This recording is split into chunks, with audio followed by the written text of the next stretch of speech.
Okay, so a lot of people think your nervous system is like a light switch. You're either in fight or flight mode, or you're in rest and digest mode. One's on, the other's off. And that is just, completely wrong.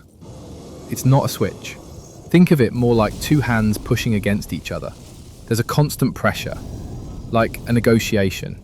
The sympathetic system, that's your fight or flight. It's for, spending energy, it gets you ready for action. The parasympathetic is the opposite. It's for building things back up, digesting food, repairing muscle, that kind of thing. So when you go for a run, the sympathetic system pushes harder, telling the rest and digest side to take a back seat. But then if you stop and eat a banana, the parasympathetic side has to push back to digest it. That's why you feel so weak if you try to lift weights right after a big meal.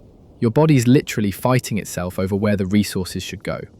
Here's the thing though, your brain can't tell the difference between a real threat, like a lion, and an imagined one, like stressing about a work email. It just registers stress and hits the fucking gas. So most of us are walking around with our sympathetic system cranked to 11 all day long. You're in a constant, low-grade fight or flight, and our rest and digest system is just chronically suppressed. And the crazy part?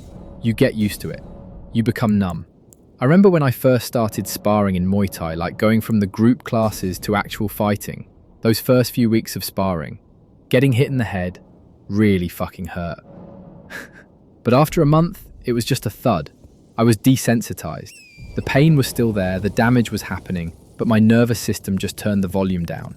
You do the same thing with your daily stress. You get so used to being tense that you don't even notice it anymore. You carry it in your body, like armor. My neck is tight, your shoulders are tight, but you tell yourself, no, I'm relaxed. You're not, you're just numb. So how do you fix it? Well, it's kind of paradoxical.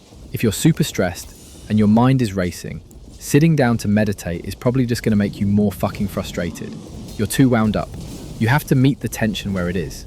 Think of it like a stuck bolt on a car. If a bolt is tightened to 100 foot-pounds of torque, you can't loosen it with 90. You need more than 100 to break it free. Your stress is that bolt. So instead of trying to force yourself to be still, do something intense first.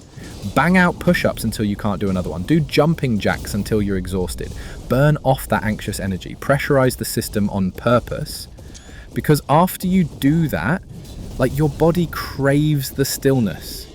You've unwound the bolt. Now you can actually sit. Now you can actually relax because you've consciously used the stress to beat the stress. It's not about avoiding it. It's about using it as a tool. You know?